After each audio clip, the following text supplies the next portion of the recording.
Boa noite, bem-vindas, bem-vindos. Nossa aula de hoje do curso Yes, Yoga, Espiritualidade e Educação.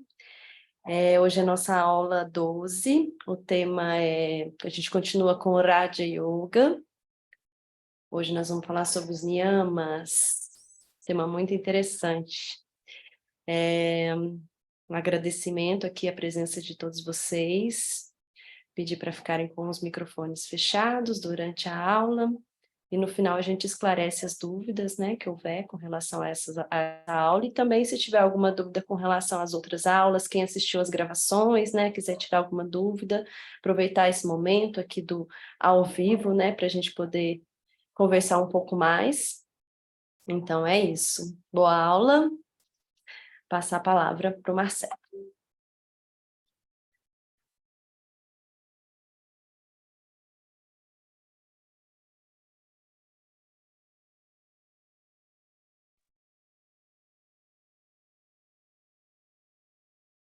Boa noite a todos, sejam bem-vindos a mais uma aula do curso Yes, Yoga, Educação e Espiritualidade. Primeiramente, agradecer aos mestres, em especial os mestres do Yoga Integral, Shri Aurobindo, a mãe, agradecer o mestre Ramesh Bijlani, do Shri Aurobindo Ashram, Delhi, por facilitar o acesso aos ensinamentos dessa disciplina de uma forma muito especial, de uma forma muito verdadeira, muito generosa, muito simples também, e muito didática ao mesmo tempo. Agradecer o pessoal da escola, Nada Brahman, Raquel, Luciana, agradecer Prema, da Coessencial, agradecer Lucas, na comunicação e no design.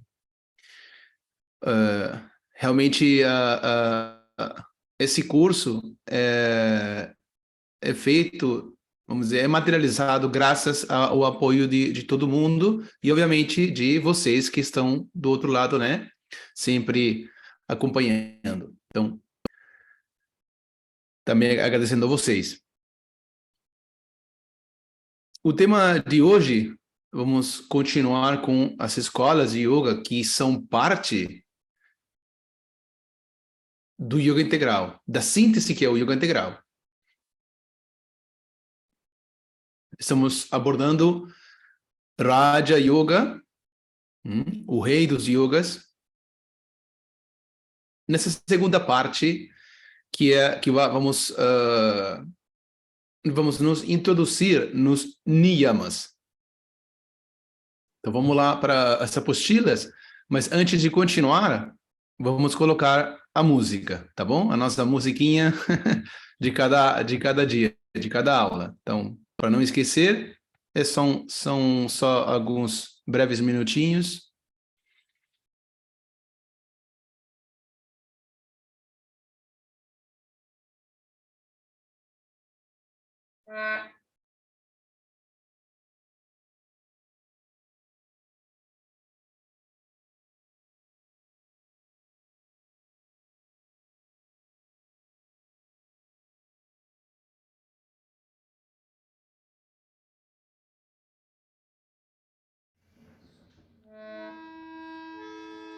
योग पथ अति जटिल अति कठिन अति गहन, पर जाना तो है हमको अंत तक, जगी है दिल में दृढ़ लगन दृढ़ लगन। योग पथ अति जटिल अति कठिन अति गहन, पर जाना तो है हमको अंत तक, जगी है दिल में दृढ़ लगन दृढ़ लगन। चाहे छाए घोर अंधेरा चाहे छाए कितने तूफान, निर्भीक होकर हम चलेंगे निर्भीक होकर हम चलेंगे, जननी ले चले जहां हम चलेंगे। धैर्य है संकल्प है, धैर्य है संकल्प है, धैर्य बिना ना विकल्प है। हम दिव्य तेज से जुड़ेंगे क्योंकि अपनी शक्ति अल्प है। हम दिव्य तेज से जुड़ेंगे क्योंकि अपनी शक्ति अल्प है। योग पथ अति जटिल, अति कठिन, अति गहन, पर जाना तो है हमको अंत तक। जगी है दिल में दृढ़ लगन, दृढ़ लगन, दृढ़ लगन, दृढ़ लगन, दृढ़ लगन, दृढ़ लगन, दृढ़ लगन, दृढ़ लगन, दृढ़ लगन।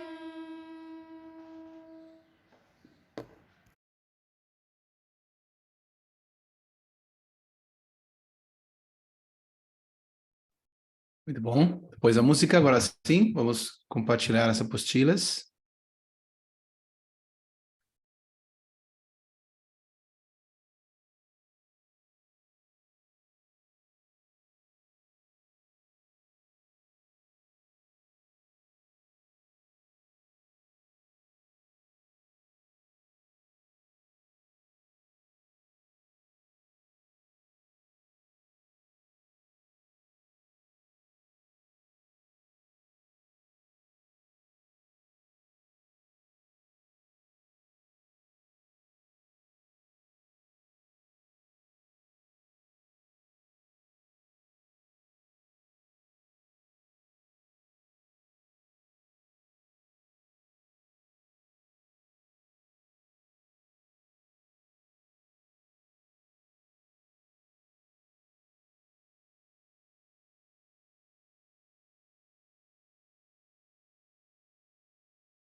Nossos pranamas para a mãe, Shri Aurobindo, sempre invocando suas bênçãos para nos acompanhar em todas as aulas.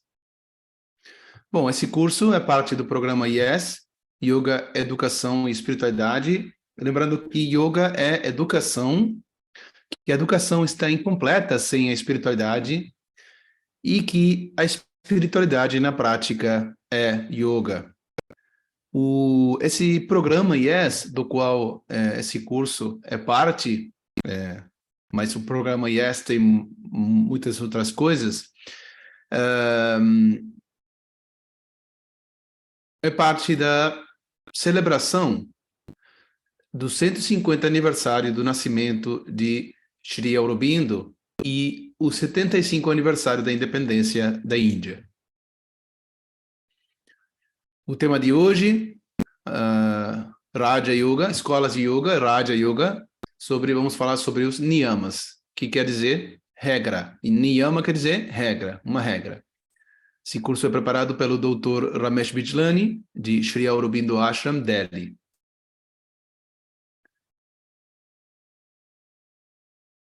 Começamos lembrando o que é yoga.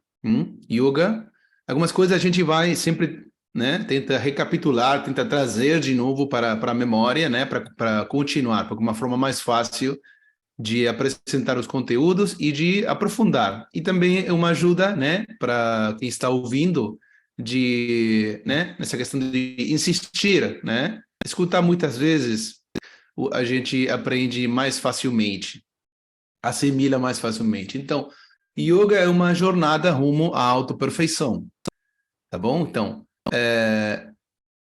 o perfeito é o divino, é o absoluto, é o fundamento da existência. Como a gente quiser chamar, o nome não importa, importa o que é perfeito, é livre de defeitos, certo? Bom, então,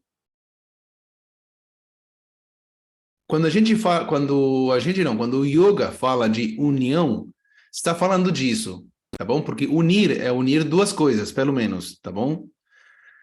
Então, unir no yoga quer dizer a união com alguma coisa. Qual coisa? Aquilo que está designado com a palavra perfeito, que é o absoluto. Então, a união, o yoga é uma jornada de união com o absoluto. Agora, a gente não está lá, certo? Por isso aqui a gente tem o desejo de ir para lá, né? A existência do desejo de ir para lá está mostrando que a gente não está lá. Porque se ninguém deseja o que já tem, né? Não existe na natureza. De fato, a gente poderia considerar o desejo, e vamos falar um pouquinho sobre isso hoje, como pelo menos a aparente ausência daquilo que a gente deseja. Então, essa condição é um requerimento para o desejo aparecer. E em muitos aspectos, o desejo, como acontece nos animais, né? A gente viu a perspectiva evolutiva, a natureza assegurou a supervivência, né, das espécies através de criar o desejo nos animais, por exemplo, desejo na procura de comida, por exemplo, e de procriação. Então, assegurou a vida e a continuidade, porque está bem, um animal não vai viver para sempre, mas pode continuar a manter a continuidade da espécie procriando outros da mesma espécie, né? Tendo filhos, vamos dizer. Então, a natureza, é dito que a natureza assegurou a continuidade, né, da vida e das espécies com esses dois desejos, o desejo pela comida e pelo sexo com um companheiro da mesma espécie, né? Então, quer dizer, a natureza do desejo é, pelo menos, vamos dizer dessa forma, aparentemente perceber que eu não tenho aquilo que eu quero. Então, essa diferença entre o que eu quero, essa distância e o que eu acho que tenho hoje, cria o desejo, tá bom? Que é como uma espécie de força que me leva a ir na procura, tá bom? Então, o desejo de evolução, de progresso espiritual, né? de bem-estar, etc., é porque eu não estou ali. Quer dizer, eu não tenho todo o bem-estar que eu quero. Por isso eu tenho esse desejo. Bom, então, não estou lá, tá bom? Então, por que é importante aquilo da união com aquilo que é o absoluto, a união com o divino, com o absoluto? Porque isso dá a direção para o caminho. Não é só caminhar. Essa caminhada tem que ter uma direção. Porque caminhar, a gente pode caminhar para qualquer lugar. Então, é muito importante também considerar a direção. Por isso que primeiramente, é uma viagem. O yoga, né, é uma viagem. Quer dizer, é uma jornada. É uma jornada. A gente tem que cobrir uma distância, desde onde a gente está hoje até o destino final da viagem, que é a união com o divino. Bom, então, tem uma distância. Bom, então, precisa, para cobrir essa distância, né, a gente precisa dar passos, tá bom? Agora, esses passos têm que ser dados num sentido específico. Então, a orientação, a direção é muito mais importante no caminho do yoga, dar passos numa direção específica, é muito mais importante que duas coisas, pelo menos. Primeiramente, é muito mais importante da ação que eu faço, se eu faço muitas práticas, poucas práticas, ou tento levar o yoga mais na vida. É muito mais importante do que isso, do que quais práticas eu faço, e é muito mais importante do que da quantidade, muito mais importante que a quantidade. Quantos passos eu di, né? Quão perto estou daquele destino final ou não, tá bom? Então, a direção é mais importante do que isso. O que quer dizer isso? Que a gente deveria prestar mais atenção, olhar mais para a direção dos nossos passos do que para nossos passos. Da característica dos nossos passos. O nosso passo é grande, é pequeno, é bonito, não é bonito, né? Bom, então, uma jornada rumo à autoperfeição. É isso que é o yoga. Qualquer yoga. Depois, a diferença vai estar no estilo, vamos dizer, nas técnicas principais que usa cada sistema de yoga, né? No que faz ênfase, etc, etc. E até, como a gente fala sempre, talvez fora das técnicas tradicionais do yoga, também podem existir yogas. Por quê? Porque, segundo essa definição, o yoga não depende de técnicas. Certo? Depende de cobrir de dar passos que possam cobrir essa distância entre onde eu estou hoje e a perfeição, que é a união com a consciência divina. Então, uma pessoa poderia não fazer nunca na sua vida uma asana, nunca uma saudação ao sol, nunca recitar um mantra e ainda estar dando esses passos. Né? Obviamente, a gente se beneficia muito das técnicas, porque são maravilhosas. Mas só eu estou dizendo isso, colocando isso, porque é uma coisa muito importante também no yoga integral. Para quê? Vocês sabem, né? O yoga integral é uma síntese dos yogas que faz várias coisas. Traz o princípio central de cada tipo de yoga, faz uma combinação harmoniosa entre todos os sistemas de yoga, leva os yogas além, né? E uma das coisas que faz também o yoga integral nessa síntese é eliminar as distorções, eliminar as coisas rígidas, né? Bom, dizer que uma pessoa só pode trilhar o caminho do yoga se fazer técnicas tradicionais de yoga não é correto, não é verdadeiramente real. É verdade que a pessoa pode se beneficiar muito das técnicas do yoga, mas não é um requerimento indispensável para trilhar um caminho de yoga. Por quê? Porque o yoga é uma jornada rumo à autoperfeição. Não é uma jornada onde você tem que praticar certas técnicas. Obviamente, cada sistema vai falar que tem certas técnicas para ser praticadas, mas a gente tem que ter um olhar mais abrangente, de que mesmo que nesse sistema as técnicas foram usadas certas combinações de técnicas que são muito beneficiosas, não podem ser numa visão integral do yoga, não podem ser assim prescritas, né, para todo mundo, em todo lugar e em todo momento. Porque necessariamente vai ter pelo menos uma pessoa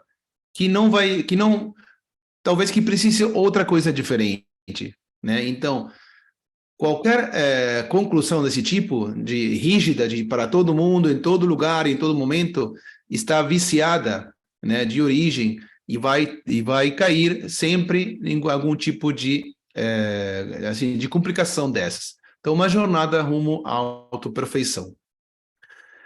Falamos que nessa jornada, temos os dois instrumentos principais do ser humano, né, que são o corpo físico e a mente, né, o nível físico e o nível mental. O Hatha Yoga é a disciplina que vai procurar a perfeição, né, através da perfeição física, principalmente, e o Raja Yoga vai fazer esse caminho, principalmente procurando a perfeição mental. O nível físico e o nível mental os dois são uma expressão do divino, uma expressão da existência. Tudo, de fato, como todas as ondas são água, tudo quanto existe é esse mesmo fundamento, esse mesmo absoluto em forma de. Então, o corpo físico o nível físico é uma manifestação do divino em forma de corpo físico. A mente é uma manifestação do divino em forma de mente. E Hatha Yoga faz ênfase na perfeição física e Raja Yoga na perfeição mental. Agora, esses dois níveis funcionam principalmente graças à força vital, ao que a gente chama de prana, que dá vida a esses níveis e mantém a vida. E, de fato, quando vai embora, esses dois níveis não têm praticamente mais vida. Quer dizer, o fato de o prana dar esses signos de vida para esses dois níveis permitem que uma pequena porção da essência divina possa se manifestar nesses níveis. Quer dizer, sendo que esses dois aspectos do ser humano são uma expressão do divino, não faz que eles expressem totalmente a sua divinidade intrínseca, certo? Eles manifestam essa essência divina que eles têm só numa pequena porção, certo? Bom, então, por isso é que usamos a palavra manifestação imperfeita, ou não purificada, ou não transformada, né? Quer dizer, o que significa que é imperfeito? Que não expressa totalmente sua divindade essencial. Expressam só uma pequena porção. E às vezes muito pouca, né? Falando da mente, bom, isso é uma forma de explicar por que, mesmo tendo uma essência divina, muitas pessoas podem agir absolutamente contrária à harmonia das coisas, né? Por quê? Porque a mente dessa pessoa está manifestando, vamos dizer, de forma muito, muito, muito pequena, sua divindade intrínseca. Então, o yoga, o que ele faz?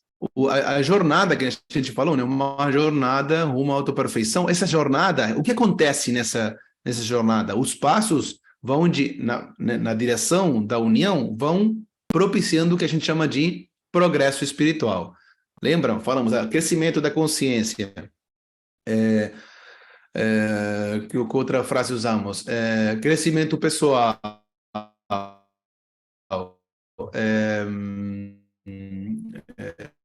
Falamos progresso.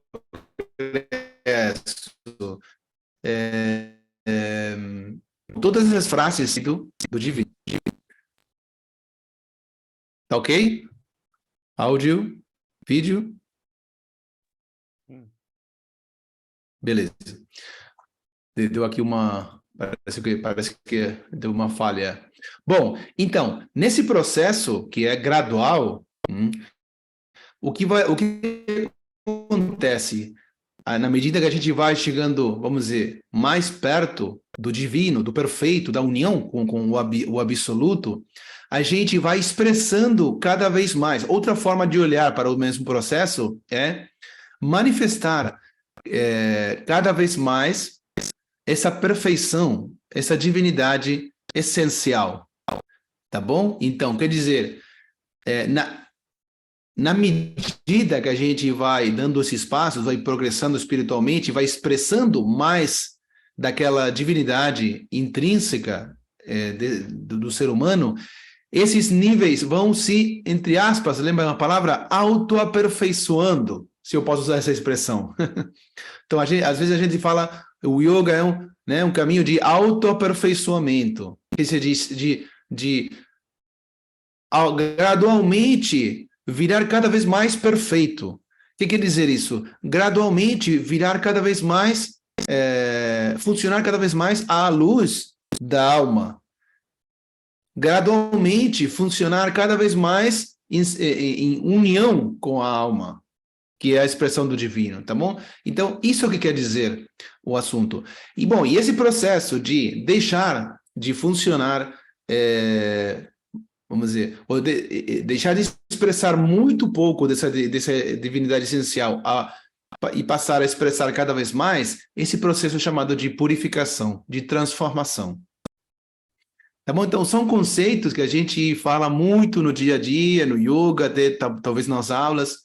Provavelmente tem muitas pessoas aqui que dão aulas, que trabalham com yoga. Bom, tem a ver com tudo isso, esses termos que são usados aqui. Então, na visão evolutiva, na perspectiva evolutiva, a gente falou que quando o superior, quer dizer, um nível superior, e a mente é um nível superior que o corpo, porque apareceu depois na evolução, tá bom? Na evolução, primeiro a matéria, depois a força vital, depois a mente e depois a alma. Quer dizer, apareceu é como um termo que quer dizer como se tivesse acordado nessa sempre esteve lá com uma semente em termos potenciais, mas aos poucos, por algumas razões, foi aparecendo, acordando, né? Então, quando o superior ilumina o inferior é liberado de suas limitações. Quer dizer, é liberado, não só é liberado de suas limitações, senão também que melhora o funcionamento de seus do instrumento, na realidade, que é corpo é um instrumento, mente é um instrumento. Agora,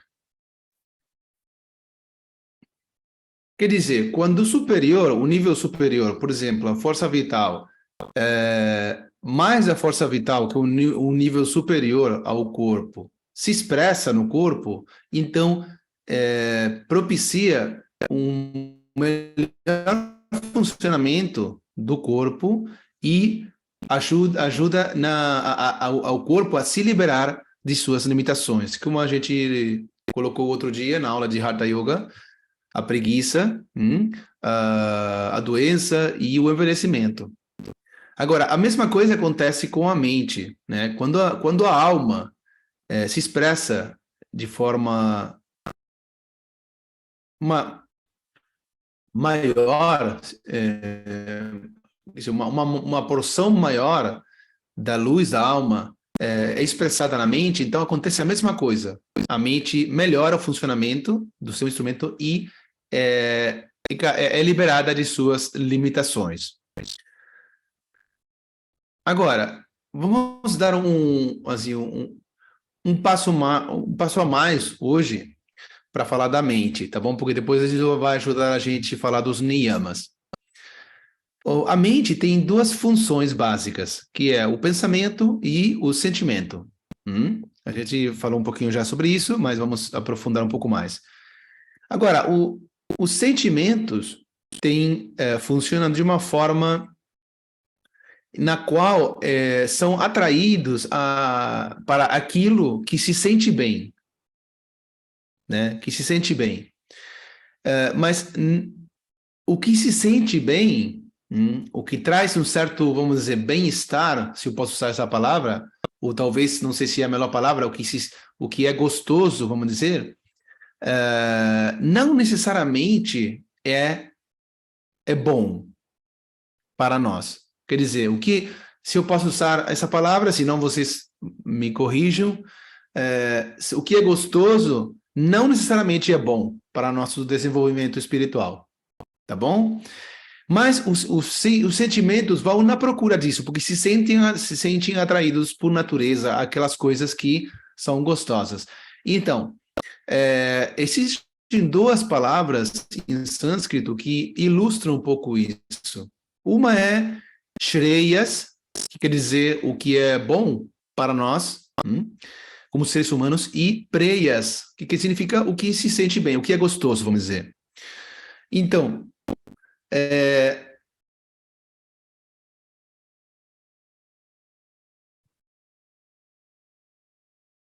através, o ponto é esse, que vamos dizer, o assunto aqui não é eliminar, como a gente falou, eliminar sentimentos, eliminar ou tentar, não sei, que os sentimentos não se sintam atraídos por uma coisa ou outra, porque isso seria ir contra a natureza. No Yoga Integral, como aceita todas as partes do ser humano e toda a vida, que é uma das características, nada é rejeitado. Nada é negado e rejeitado no sentido de não considerado, senão que, ao contrário, aceita tudo, mas procura transformar, purificar, tá bom? Então, o assunto não é negar, brigar com os sentimentos, tentar eliminar uma coisa ou ir contra a natureza. Ao contrário, é aceitar, mas purificar. E purificar, transformar, vocês já sabem o que é.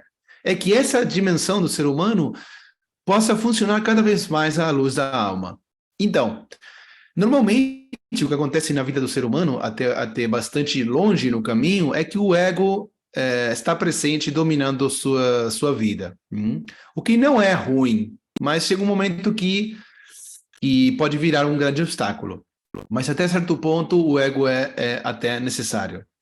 Mas quando as emoções estão funcionando no nível, vamos dizer, guiados pelo ego, então, maiormente, os sentimentos vão ir atrás do que é gostoso, tá bom? O que traz uma felicidade transitória. E depois, como o intelecto, que tem a função de basicamente moderar e governar, vamos dizer, as características particulares dos sentimentos, né? Dar uma moderação, um equilíbrio. Quer dizer, avaliar se é bom, se não é bom, análise de ganância, perda, etc., etc., dar como um certo equilíbrio, mas como o intelecto é mais fraco que as emoções acabam usando o intelecto para inventar razões, justificar o que os sentimentos querem fazer. Então, o intelecto acaba inventando razões para fazer o que é gostoso. Tá bom? Então, de alguma forma, encontrando uma certa tranquilidade interna para poder fazer o que as emoções querem. Mas o assunto qual é? Que os sentimentos acabam governando nossa vida. E a gente meio que está auto-enganado. Mas, como a satisfação desses desejos não traz paz mental duradoura, então a gente fica vivendo só com prazeres transitórios, com bem-estares transitórios, mas nunca com paz. Então, em algum momento, esse ser humano começa a se perguntar se tem alguma coisa a mais. Quer dizer, que mesmo alimentando esse processo, a gente não se sente bem, no final das contas. Não tem paz mental duradoura. Bom, o que acontece? Que, através do processo do yoga, quando a alma ilumina a mente, o que acontece? O que é bom para nós, como seres humanos, em termos de crescimento espiritual, de progresso espiritual, de crescimento da consciência, o que é bom para nós acaba estando em sintonia, ou ao contrário. O que é gostoso, vamos dizer, aí vai ficar mais claro, o que é gostoso, né? A gente falou preyas, o que se sente bem, acaba estando alinhado com o que é bom para nós, tá bom? Através do processo do yoga e da alma iluminando a mente, o que é gostoso acaba sendo o mesmo que o que é bom para nós. Então, aí tem uma sintonia ali, não tem duas opções, viram essas duas, e essa é a transformação que o yoga traz na pessoa, que é muito importante, porque então não há conflito. E além, a transformação que traz no nível do intelecto é que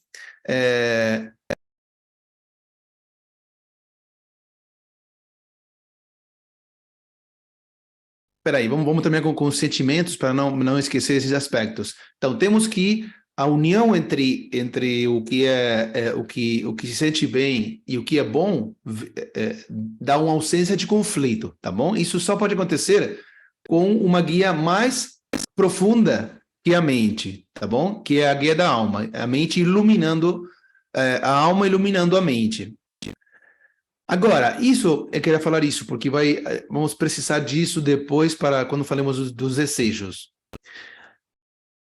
Aquela pessoa que já comprovou, né, experimentou, vivenciou que satisfazer os desejos guiados pelo ego, quer dizer, o que é gostoso inicialmente, só traz um benefício, uma alegria, um bem-estar, uma certa felicidade muito pequena e transitória. Então, como não está satisfeito com isso, vai procurar um pouco mais, se existe alguma coisa a mais, né? E aí, quando a pessoa começa a virar e ir em busca de algo mais profundo, por exemplo, alguma dimensão mais profunda que possa dar uma paz mental duradoura, uma felicidade maior, mais permanente. E aí, quando vira para a alma, tá bom? Então, quando começa a agir, né, ou a escolher na base da guia da alma, começa a experimentar uma alegria, uma felicidade muito maior do que aquela que dá ir na procura de o que se sente bem. Então, essa é a força que permite que a pessoa deixe de estar interessado em correr atrás dos desejos o dia inteiro. Por quê? Porque descobriu uma fonte de felicidade, de paz muito maior. Tá bom? Então, e essa possibilidade é a que dá a luz da alma entrando na mente. Então, e quando a pessoa começa a escolher, a agir na base da alma, então acontece o que eu já falei, tá bom? O que é bom para nós está alinhado com o que se sente bem. Ou ao contrário, o que se sente bem está alinhado com o que é bom. Então, não tem conflito nenhum. Acontece uma transformação. Quanto mais a pessoa fazer isso, mais sintonia vai ter ali. E isso vai ser chamado de transformação, de purificação das emoções, dos sentimentos. Só que isso leva tempo, né? Não é de um momento para outro. Então, acaba sendo que a parte emocional do ser humano acaba se transformando e vira um hábito natural, normal, de essas duas coisas estarem unidas. Agora sim, vamos para o lado do intelecto, do pensamento. Quando não tem muita expressão da alma na mente, o intelecto, o pensamento é explotado, não sei se ia falar explotado, mas é usado pelas emoções, pelos sentimentos, para inventar razões, né, que possam justificar o que as emoções querem fazer. Agora, mas quando a alma entra na história, então agora o pensamento, o nível do pensamento começa a se transformar. Por quê? Porque tem uma guia maior, superior, disponível. Então não tem mais dúvida o que é bom escolher, o que não é bom. Agora sabe o que é correto para escolher, para fazer. Independentemente do que os sentimentos inicialmente possam dizer. Então aí acontece a transformação também do pensamento e o intelecto começa a dar razões, né? A dar razões ou somente aquelas razões que possam apoiar, né, o que é bom, fazer o que é bom. O final desse processo, que acaba sendo que o pensamento, as emoções, os sentimentos e a alma estão falando a mesma voz.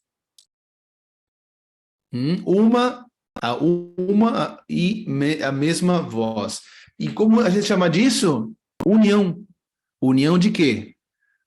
De alma, né? Porque a alma é que está guiando, mente, que é pensamentos e emoções, e o corpo é um servidor, né? Vai agir na base da mente. Então, chegamos na tão falada união corpo, mente e espírito. Como isso se chama? Yoga.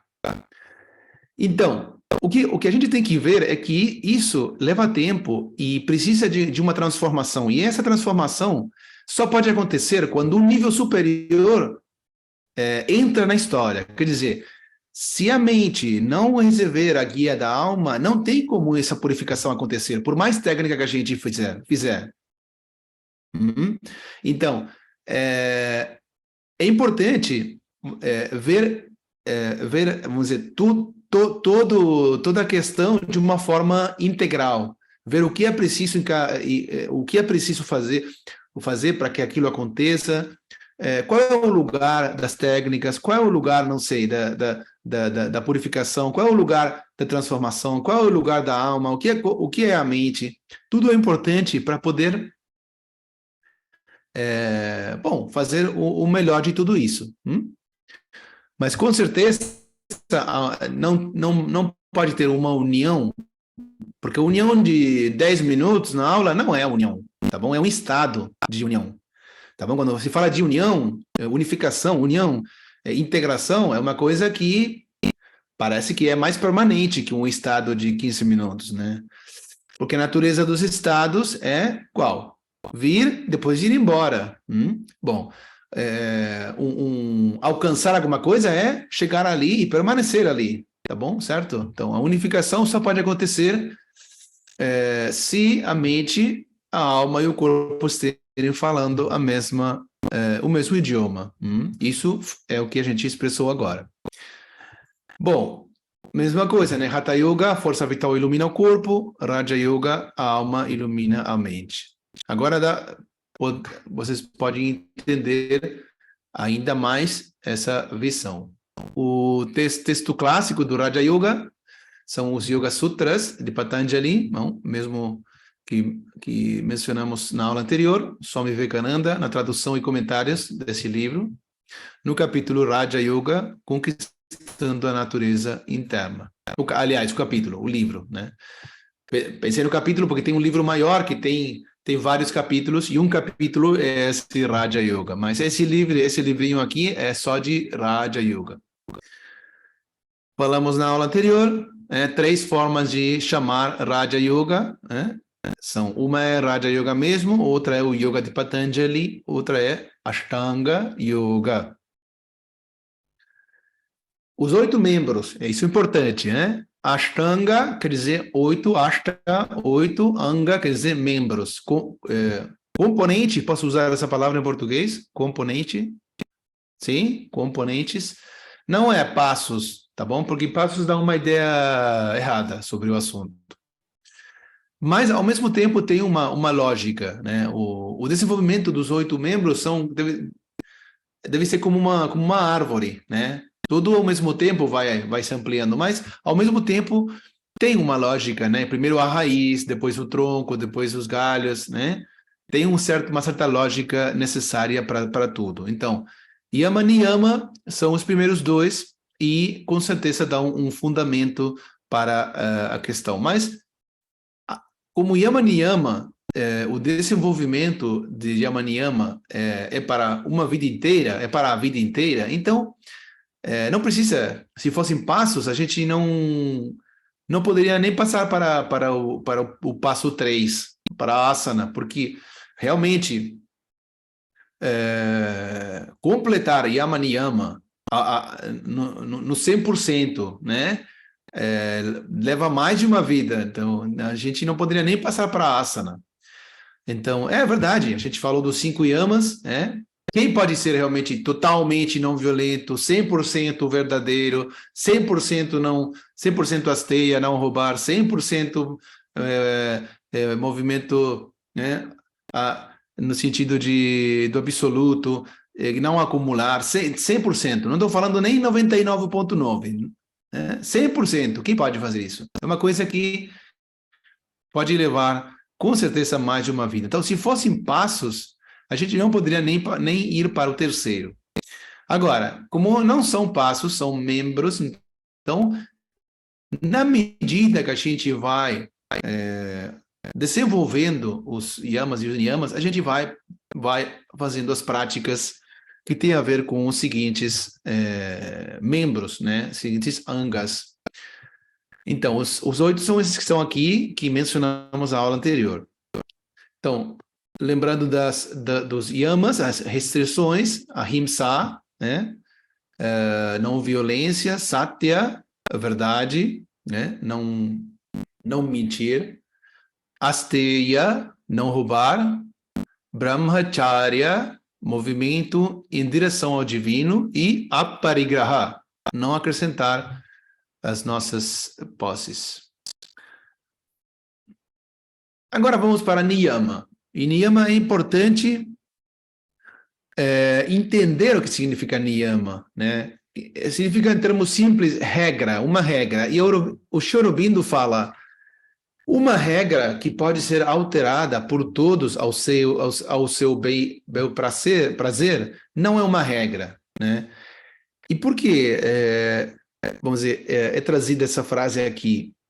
Porque, o que eu falei, no sentido do Raja Yoga, Yama e Niyama, eles cumprem uma função em estar primeiro. Dão uma base, dão uma certa lógica para o processo. Quer dizer, como eu falei agora há pouco, ao mesmo tempo, ou na medida que eu vou me tornando uma melhor pessoa, então pratico asana, pranayama, etc, etc. E mesmo que não sejam passos, cada nível anterior deve ser abordado de alguma forma para o nível seguinte. Quer dizer, que assim como para poder abordar pranayama de uma forma segura, saudável, é importante abordar asana. Da mesma forma que para abordar, não sei, meditação, tem que ter alguma consciência, haver abordado de alguma forma asana e pranayama, senão não vai dar certo, porque tem o trabalho de asana e pranayama, como a gente vai ver, vai propiciar a meditação.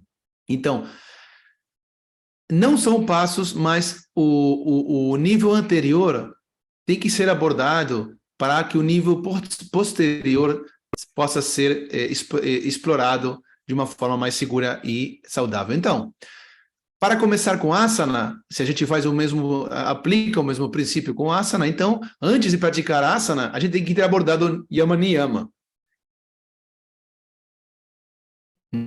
Para quê? Para abordar a asana de forma segura, de forma saudável, de forma correta, de forma, assim, equilibrada. Agora, muitas vezes, algumas pessoas podem pensar que eu posso quebrar a regra, né? A regra do Ashtanga, e que não preciso Yama Niyama para praticar asana, né? Ou não preciso de asana e pranayama para praticar meditação. Posso fazer do mesmo jeito, posso obter os benefícios e posso aplicar como eu quiser, e não tem nenhum problema, né? Até posso alcançar Samadhi sem os 7 membros anteriores. Bom, desde o ponto de vista do yoga integral, isso não é o melhor caminho, né? Tem um grande risco, e que, bom, vamos dizer, que uma regra que pode ser mudada ou alterada por qualquer pessoa, pelo motivo que quiser, então não é uma regra. Quer dizer, que vai distorcionar todo o processo, e provavelmente não vai ter o mesmo resultado. Então, o primeiro niyama são 5 também. Yama, as restrições são 5, niyama também são 5. E são bem interessantes, porque niyama, assim como yama, quer dizer restrição, o que não deve ser feito no yoga, ou que deve ser diminuído o mínimo possível, niyama é o que deve ser propiciado, o que deve ser feito no yoga, certo? Então, o primeiro que aparece aqui é shaucha. Shaucha. Shaucha quer dizer limpeza, purificação, né? Várias palavras que são usadas para essa palavra. Para essa palavra. E quando a gente fala de limpeza ou purificação, podemos dividir em limpeza exterior e limpeza interior interna. Bom, a limpeza exterior é bastante evidente, né? Corpo, vestimenta, né? Limpos, isso todo mundo entende. Limpeza da nossa casa, limpeza da cidade, do planeta, do ambiente, né, em geral. Tudo isso tem a ver com a limpeza exterior. Agora, vamos dedicar um instante a ver como pode ser visto Shaucha na limpeza da nossa casa, né? Que não quer dizer só varrer, né? Ou lavar a louça, etc. Senão, por exemplo, não ter e não manter mais do que é necessário. Isso é uma forma de limpeza. Por exemplo, ter uma casa maior do que a gente precisa, né? Acaba que a gente, maior do que a gente precisa e com muitos objetos que a gente nem precisa, acaba sendo uma grande responsabilidade, demanda muito tempo para cuidar, para limpar, etc. E acaba que a gente tem, com todas aquelas coisas que a gente não precisa, acabamos tendo quartos cheio de coisas que a gente não usa, cheias de pó, etc, etc. Né? Então, limpeza também exterior tem a ver com, assim, tipo, se liberar de tudo aquilo que a gente realmente não precisa, não usa, não é necessário essencialmente para a nossa vida. Também fazer isso permite que a gente tenha menos coisas, objetos, né? E menos espaços para cuidar, né? Porque tudo isso leva tempo, né?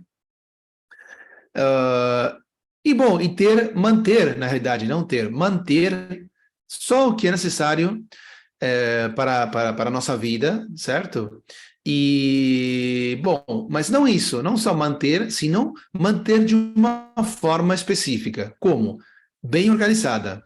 Também a organização é uma forma da limpeza exterior. Quer dizer, que cada coisa tenha seu lugar, que cada coisa esteja, assim, isso, organizada de uma forma ordenada, fácil de achar e tenha seu lugar específico, tá bom? Então, tudo isso e mais a gente pode falar sobre a limpeza exterior.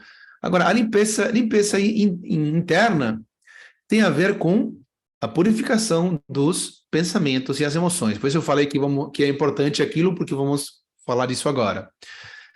Bom, todo mundo já sabe que temos muitos pensamentos, né, e muitas emoções. Vamos começar com os pensamentos.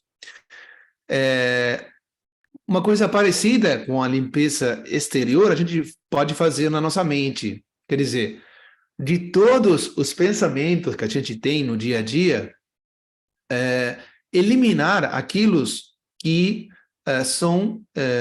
que não são necessários, porque a gente tem do total de pensamentos, a gente tem pensamentos que são necessários, que são, vamos dizer, úteis, ou não, ou são innecessários, ou não, vamos dizer, levam a mente para qualquer lugar. Então, eliminar aqueles pensamentos que são innecessários é uma forma de limpeza interior. E então ficar só com os pensamentos que são necessários, mas, de novo, não de qualquer forma. Classificar esses pensamentos, né? Organizar esses pensamentos que são necessários de uma forma apropriada. Também, então, manter, no final, a limpeza no nível dos pensamentos tem a ver com manter só os pensamentos necessários e manter eles de uma forma organizada, ou de uma forma apropriada. Agora, na questão dos sentimentos, que também são muitos, a mesma coisa, eliminar aqueles sentimentos, principalmente sentimentos negativos, né? Bom, mas isso não é tão simples, não é tão fácil como com os pensamentos.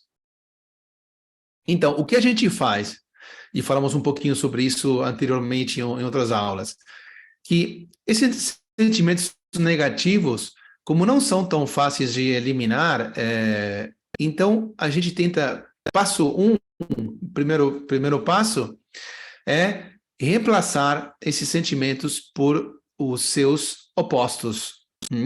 Os sentimentos negativos por seu oposto, sentimento positivo. E, finalmente, manter só aqueles sentimentos que são essenciais. Vamos ver o que é isso, tá bom? Então, limpeza interna, pensamentos e sentimentos, vamos avançando um pouquinho nas apostilas, é o que a gente tá falando. Estamos aqui. Quais são os sentimentos negativos? Kama, quer dizer desejos, assim, em geral. Krodha, raiva. Lobha, ganância. Moha, anexo. Apego, não anexo, assim, apego.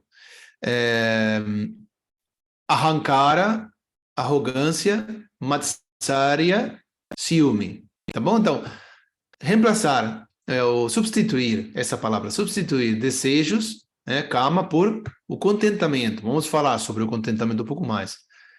Reemplaçar, substituir raiva, pelo perdão, ganância, ou novamente por contentamento, apego por não apego, desapego, arrogância pela humildade e ciúme pelo sentimento de humildade. Bom, e aqui tem o mestre coloca uma palavra nova, não sei qual nova vai ser, mas uma palavra que não vem daqueles tempos, que é a compersão, né? E tem a ver com, baseado no qual, né? Nessa emoção, né? Do ciúme, né? Que é uma emoção baseada no ego, obviamente, né? Mas que é substituída pelo sentimento de unidade, é transformada e purificada. Então, quer dizer, o ciúme, um dos momentos ou lugares onde o ciúme é muito visto, muito comumente visto, ou aparece muito comumente nas relações de,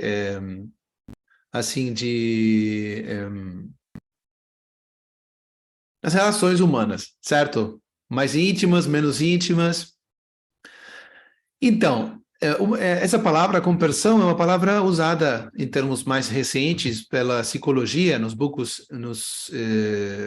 livros de psicologia, e considerada como uma forma de compaixão, né? E tem a ver com a alegria, vamos dizer, com a felicidade que nasce de ver a felicidade nos outros, né?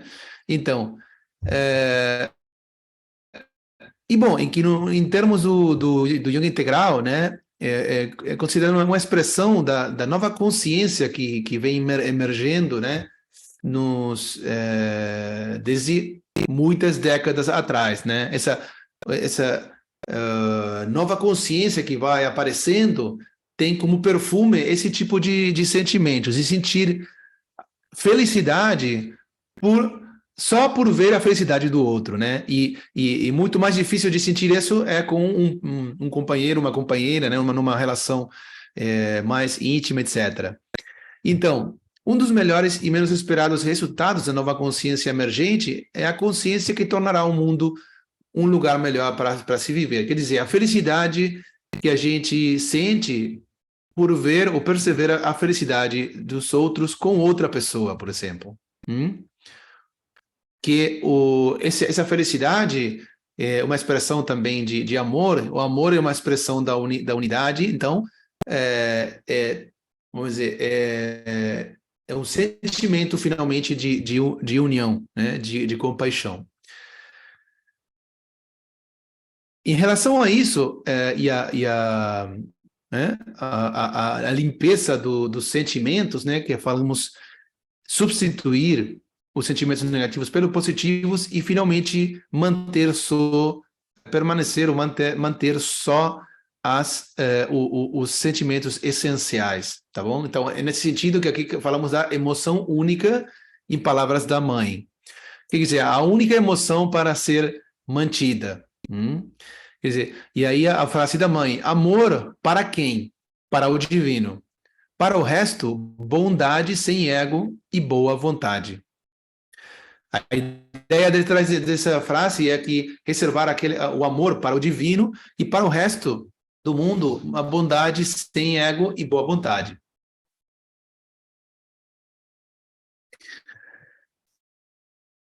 vamos dizer, quem quer dizer que o amor, a gente não pode expressar amor para outras pessoas? Não, quer dizer que é uma forma diferente de colocar a mesma coisa. Só que, por exemplo, para aquele amor incondicional, etc., é muito fácil de ser dirigido para o divino, né? Mas na vida e nas relações humanas é muito difícil.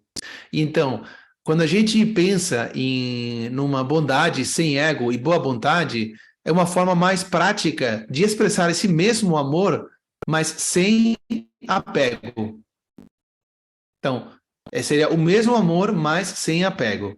Por isso que a mãe fala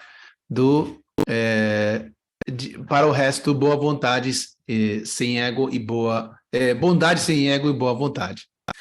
Certo? Então, Shaucha, limpeza, é essencialmente eliminação consciente, certo? De quê? É eliminação consciente no nosso... eliminação consciente do que não é necessário,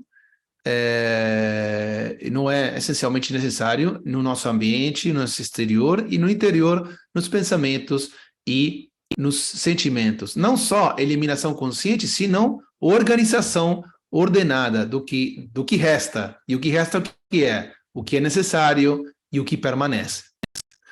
Vamos ao segundo niyama, que é santosha. Santosha. E que, obviamente, tenta, né, qual aparece primeiro, qual é o segundo e tal. Santosha quer dizer contentamento. Quer dizer, estar satisfeito com o que a gente tem. Que não isso não é resignação. Não sei se usam essa palavra em português. Tá, bom, então é isso que eu tenho, pronto, então não tem mais o que fazer. Não, é uma consequência, na realidade, ou é propiciado por Shaucha. Quer dizer, se a gente atravessa um certo processo de purificação, de eliminar o que a gente não precisa, o que não é essencialmente necessário e tal, então, bom, a gente acaba tendo algum tipo de purificação e naturalmente aparece aquela satisfação com o que eu tenho, certo? Então, contentamento. Agora, para que esse contentamento apareça, né, e a limpeza, Shaucha, colabora bastante, é superar os desejos, né? Quer dizer, não está, o que a gente falou no começo, não estar governado pelos desejos. Por quê? A gente precisa falar um pouquinho, assim, brevemente dos desejos, mas só no aspecto dos desejos basados no ego como fonte de infelicidade, né? De conflito, de sofrimento. Por quê? Primeiro, porque eles dão uma felicidade transitória. Todo mundo sabe disso. Mas o ser humano não busca só uma felicidade transitória, busca uma felicidade, uma plenitude. Também tem aquela questão da saturação, né? Que quanto mais a gente tem da mesma coisa, menos gosta daquilo, né? Chega um ponto que se a gente tiver muito daquilo que deseja, o desejo desaparece, né? Ou não quer mais isso, e rejeita. Também que, como a gente já, vamos dizer, não é só o desejo, o que acontece com o desejo é que a gente interpreta no nosso interior que quando conseguir satisfazer o desejo, a gente vai obter algum tipo de felicidade, algum tipo de bem-estar. Então, mesmo antes de alcançar o objeto do desejo, a gente antecipa uma certa... está esperando, tem uma expectativa no certo... Rara vez a gente... vamos dizer, as expectativas são cumpridas. Rara vez são cumpridas as expectativas. Então, é uma fonte de conflito, de sofrimento. Outra característica é que o desejo são, vamos dizer, a gente fica muito apegado aos desejos. Por essa coisa de querer procurar a felicidade e sair da infelicidade ou do sofrimento. a gente começa a virar mais inseguro, porque se a gente quer muito aquele bem-estar que o objeto do desejo me dá, e tiver aquele objeto do desejo, aí eu vou ficar inseguro, né? E não só isso, senão vou ficar inseguro pensando quanto tempo vai durar, né? E também podemos pensar que a gente, a gente pode satisfazer esse desejo uma e outra vez, e tem pessoas que não podem, então a gente pode se sentir mal por esse tipo de coisa. Então, por todas essas razões, os desejos que a gente consegue satisfazer, ou aqueles que não conseguem satisfazer, nessa lógica, são uma grande forma de sofrimento, né? Bom, então,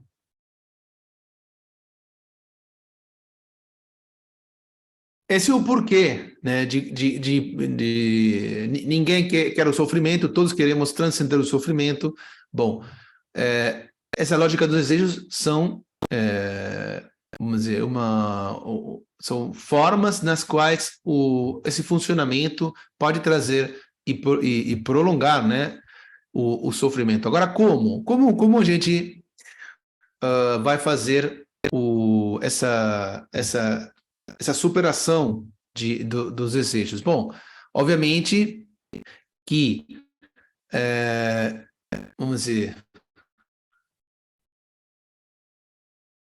o processo de purificação interior, o processo de se abrir cada vez mais à luz da alma, isso vai trazer a possibilidade de, através do conhecimento e da experiência, obviamente, então, reduzir a quantidade de sofrimento que eles trazem. Então, o contentamento, estar satisfeito com o que a gente tem, que precisa uma certa superação dos desejos, porque senão a gente nunca ficaria satisfeito, ao contrário, ficaria sempre. É um processo de um dia para o outro. Agora, todos os desejos são iguais? Ou são todos os desejos desejáveis? Isso se aplica a todos os desejos da forma igual? Não. Vamos dizer, tem um desejo que é o chamado desejo desejável, mas não é um desejo do ego. E é o desejo que a gente chama de aspiração. De fato, não é chamado de desejo, mesmo sendo um desejo, não é chamado de desejo, é chamado de aspiração, que é uma dos 3 pilares da sadhana no yoga integral. Aquele desejo de dar aqueles passos no sentido da união da consciência mental com a consciência divina. Então, esse é um desejo desejável. E é chamado de aspiração no yoga integral. E está expressado a aspiração, né, nessas palavras da mãe, por exemplo: "Ó Senhor, minha única aspiração é conhecê-lo e servi-lo melhor a cada dia." A mãe, e completando aqui essa frase: nesta atitude reside a paz suprema, a serenidade perfeita, o verdadeiro contentamento. Patanjali menciona nos Yoga Sutras, no capítulo 2, versos 41, 42, que a purificação leva à alegria e do contentamento vem uma felicidade superlativa. Quer dizer, a purificação, que é shaucha, de alguma forma, leva à alegria, e do contentamento, que é uma consequência, de alguma forma, disso, vem a felicidade superlativa. E o que significa a felicidade superlativa é o que a mãe falou aqui. Significa paz suprema, serenidade perfeita e verdadeiro contentamento. Agora, o terceiro niyama é tapas, tapaha, que significa concentração do esforço ou da energia. Concentração, um exemplo que às vezes é dado é quando a gente tem água com açúcar, por exemplo, né? numa panela e coloca no fogo, o que vai embora é a água e fica uma solução, chamam de solução de açúcar, pode se chamar assim? Correto? Bom, então, quer dizer, o que a pessoa queria era o açúcar. Então, colocou no fogo, tirou a água e ficou com o açúcar mais concentrado. Então, isso é tapas. É a concentração da energia, eliminando o que não vai contribuir a nosso objetivo. Então, aplicando isso no yoga, então, tem a ver com todos os esforços que a gente faz orientados para nosso objetivo, tirando o que não vai ajudar no nosso objetivo de fato. Por exemplo, quando alguém estuda, né, para um exame, como que chama? Teste? Exame? Como que prova? Como que fala em português? Prova, pode ser? Prova. Bom, então, a pessoa pode pensar, bom, eu não vou ficar tanto nas redes sociais, não vou sair de noite, vou levantar cedo. Bom, todas essas coisas que a pessoa tira para se concentrar no seu objetivo, isso pode ser chamado de tapas. Concentra sua energia, seu tempo, seu esforço no seu objetivo. Então, tirar o que não, eliminar, tirar, deixar de fazer, tudo que não ajuda ao objetivo do yoga é tapas. Agora, tapas não é igual à austeridade, né? Vamos dizer, austeridade, às vezes quando é traduzido como austeridade, é uma tradução muito pobre de tapas. E por quê? Porque a austeridade tem a ver com uma simplificação da vida, né? Até uma certa autotortura. Falam tortura em português? Sim, autotortura de consciente, né? De, por exemplo, não sei, de fazer jejuns muito longos, passar por temperaturas extremas de frio, calor, caminhar sobre superfícies muito difíceis, etc, né? Como uma certa autotortura. Mas nem sempre isso é feito com o espírito do yoga.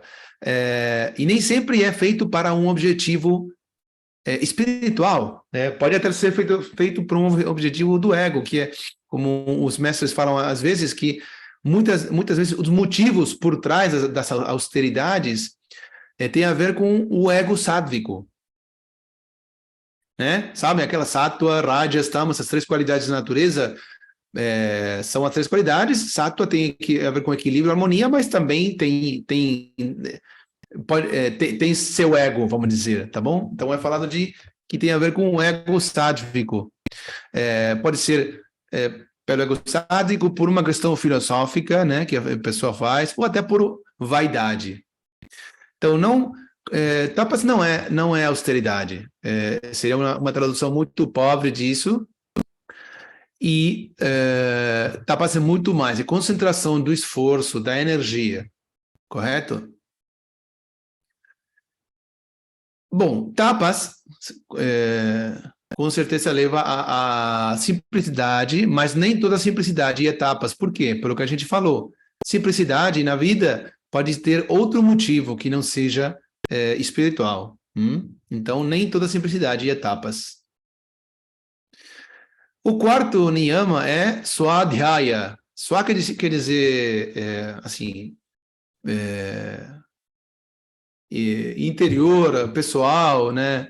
Ela é relativo a mim. E o Swadhyaya é o autoestudo, é chamado. Eu gosto de chamar de estudo de si mesmo. Por quê? Porque tem a ver com a questão de quem eu sou, de indagar no quem sou. Descobrir que a gente no nível atual, somos uma expressão imperfeita do divino. E, bom, tentar aprofundar, né, em quem eu sou, quem sou eu.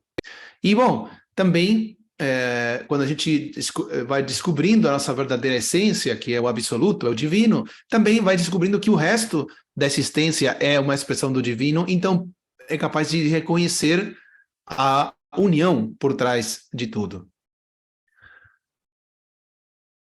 O estudo de si mesmo, pelo autoestudo, leva à descoberta do ser. Quer dizer, de que a minha natureza é o divino. E o último niyama é Ishvara Pranidhana. Ishvara Pranidhana, que tem a ver com ser consciente do divino, de realizar a grandeza do divino. Então, quando a gente é consciente do divino em todo momento e lugar, que a gente vai ver agora algumas manifestações, mas a consciência do divino permite a gente descobrir que o divino assim, é o todo, né? É todo conhecimento, é todo poderoso. Então, é unidade, é união. Então, facilmente, a partir dessa compreensão, não é uma crença, uma compreensão, facilmente a gente alcança a entrega, né? Uma maior entrega e um certo amor por essa grandiosidade da existência. Que é o que a gente explora quando abordamos o Bhagavad Gita, né? Os 3 caminhos, o Yoga do Gita, que é o caminho triplo, né? Do Karma Yoga através da ação, Jnana Yoga através do conhecimento, Bhakti Yoga através das emoções. Então, Ishvara significa Deus ou o divino. Pranidhana significa atenção, entrega ou amor por, não? Então, Ishvara Pranidhana é o 5º niyama. Uma frase do Shri Krishna, no Bhagavad Gita, capítulo 8, verso 7, em todos os momentos, lembre-se de mim. Quer dizer, a constante consciência do divino. Porque Krishna é o divino, né? O aspecto do divino. Então, o que acontece, algumas coisas que acontecem quando a gente está constantemente consciente do divino. Quer dizer, quando tem Ishvara Pranidhana, consciência do divino, constante, em todo momento e lugar. Bom, nos mantém longe do mal. Inclusive quando ninguém está olhando. Tá bom? Porque muitas vezes, quando outras pessoas estão olhando, a gente pode ter um certo comportamento, mas quando ninguém olha, temos como mais licenças. Também dá coragem para fazer o que é certo. Por quê? Porque muitas vezes fazer o que é correto, o que é certo, não é tão simples. Tem pessoas que criticam, a gente às vezes pensa o que o outro vai pensar, vai dizer, tem situações difíceis, tem opiniões, tem desafios, tem dificuldades, mas a coragem, a consciência constante do divino dá uma coragem inquebrantável. Nos dá segurança, né, porque temos um fundamento verdadeiro, né, e uma força muito grande. Facilita a reconciliação com o infortúnio, né, quando as coisas vão mal. Então,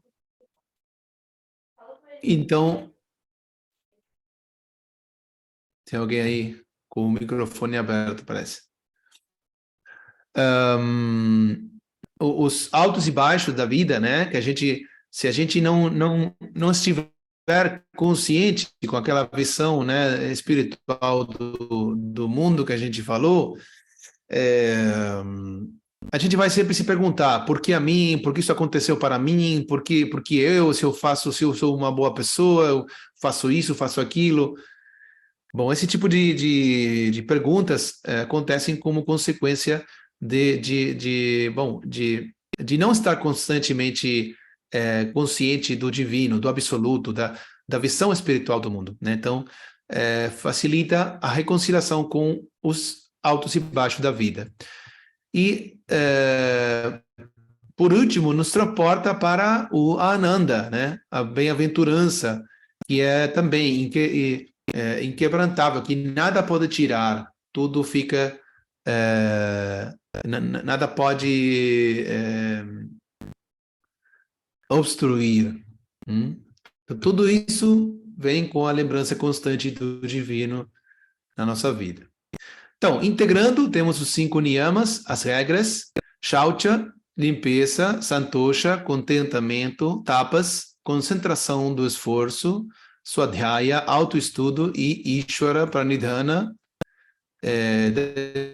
dedicação ao divino. É o segundo dos 8 membros nas próximas aulas. Por quê? Porque vamos ter nas próximas aulas vamos falar de asana, vamos falar de pranayama, depois vamos falar de meditação, tá bom? Que inclui pratyahara, dharana e dhyana, ok? Tudo isso está incluído na meditação. E depois, bom, samadhi não é uma prática, senão que é o resultado de todos os membros anteriores, todos os níveis anteriores. Vamos para algumas considerações finais. Quem gostar de responder, vamos ver quem vai arriscar. Yamas e niyamas desenvolvem autocontrole, levam à autopurificação. B. C. Tornam uma pessoa compassiva. D. Todas as anteriores são verdadeiras. Yamas e niyamas. Quem vai arriscar? Letra D. Muito bem. Letra D. Todas as anteriores são verdadeiras.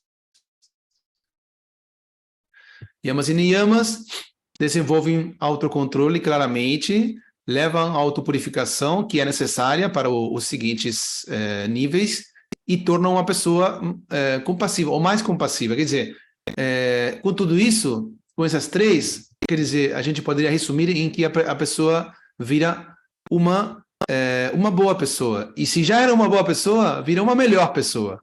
E isso é necessário no caminho do Raja Yoga, para o objetivo do Raja Yoga. Mais uma. Yamas e niyamas são A. Uma introdução filosófica aos Yoga Sutras de Patanjali. B. Os 2 primeiros passos do Raja Yoga e, portanto, completá-los é um pré-requisito para ir além. C. São importantes apenas para iniciantes. D. Os 2 primeiros membros do Ashtanga Yoga, sem embarcar nos quais ir para outros membros se torna difícil e sem sentido. Vou ler de novo. D. Os 2 primeiros membros do Ashtanga Yoga, sem embarcar nos quais ir para os outros membros se torna difícil e sem sentido.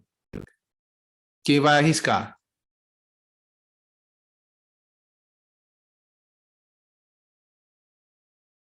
Vamos lá. Pode dizer, qualquer um. D. Muito bem. D. Os 2 primeiros membros do Ashtanga Yoga, sem embarcar nos quais ir para os outros membros se torna difícil e sem sentido, tá? Então, não são só uma introdução filosófica, porque são bem práticos, aliás. São os 2 primeiros passos, sim, mas não é um pré-requisito, porque não são passos, senão que são membros. Então, na medida que a gente vai praticando, vivendo esses yamas e niyamas, a gente vai fazendo o resto. E não é falso que isso é importante apenas para iniciantes. É importante para todo mundo, até para aquele que é avançado. Mas, se a gente não considerar esses 2 níveis, ir para outros membros se torna difícil e principalmente sem sentido, com grande risco de distorcer o assunto. Vamos para uma afirmação. Asanas não podem ser feitas sem a prática de yamas e niyamas. A razão no Ashtanga Yoga, yamas e niyamas vêm antes dos asanas. Claramente a afirmação é falsa e a razão é verdadeira. Quer dizer, que a afirmação é falsa por quê? Porque de fato existe muitas pessoas que praticam asanas e não praticam, nem sabem de que existem yamas e niyamas. Então, a afirmação é falsa. Mas a razão é verdadeira, quer dizer, o Ashtanga Yoga, yamas e niyamas, vem antes dos asanas, tá bom? Mais uma. Tapas é moderação. B. Eliminação. C. Simplicidade. D. Autotortura. Quem vai arriscar?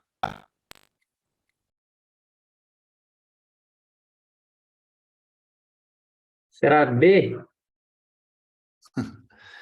B. Eliminação. Eliminação, muito bem. Eliminação do que não ajuda a ir no nosso objetivo. Nesse caso, o objetivo espiritual. Opa, já veio essa veio aí com a resposta.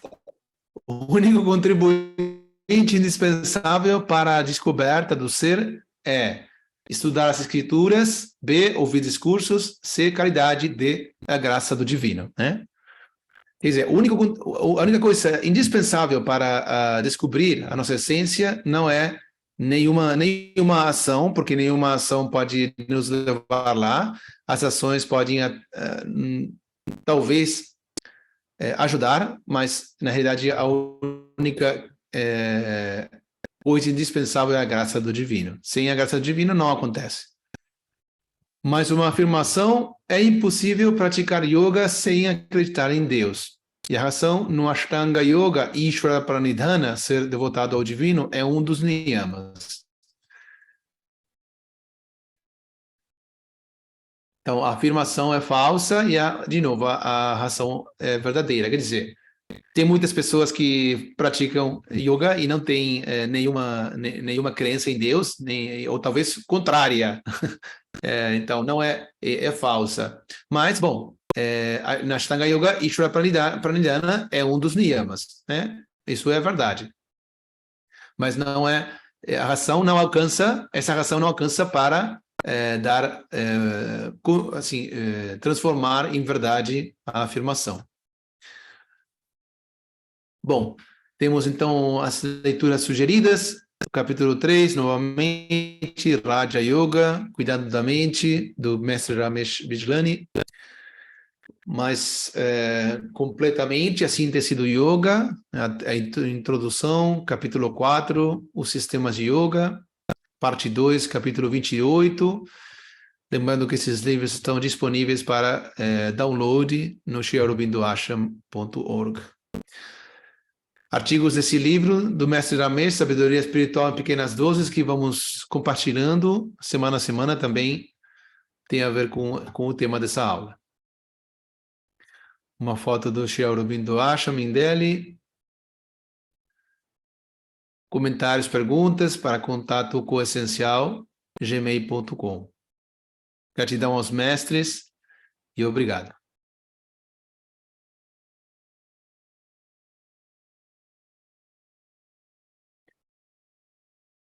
Muito bom. Se tiver alguma pergunta ou comentário, esse é o momento.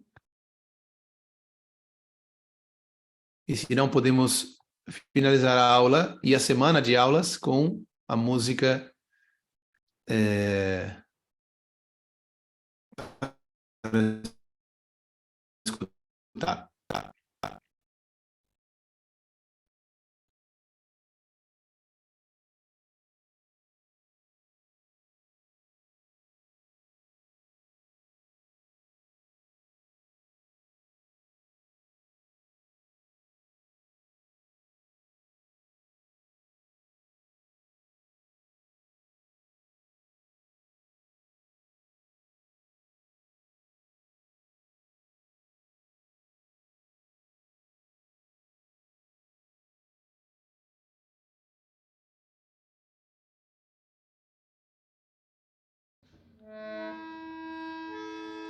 योग पथ अति जटिल अति कठिन अति गहन, पर जाना तो है हमको अंत तक, जगी है दिल में दृढ़ लगन, दृढ़ लगन। योग पथ अति जटिल अति कठिन अति गहन, पर जाना तो है हमको अंत तक, जगी है दिल में दृढ़ लगन, दृढ़ लगन। चाहे छाए घोर अंधेरा चाहे छाए कितने तूफान, निर्भीक होकर हम चलेंगे, निर्भीक होकर हम चलेंगे, जननी ले चले जहां हम चलेंगे। धैर्य है संकल्प है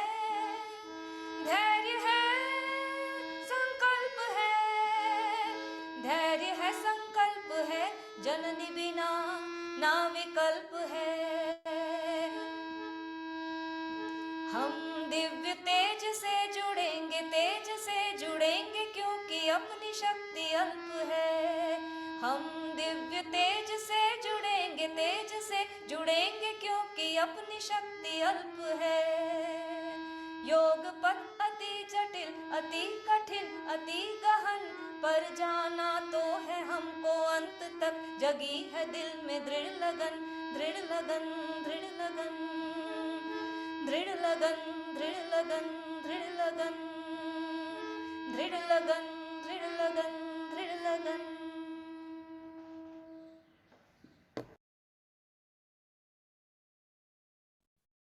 Boa noite a todos. Tenham um bom fim de semana. Tchau, tchau.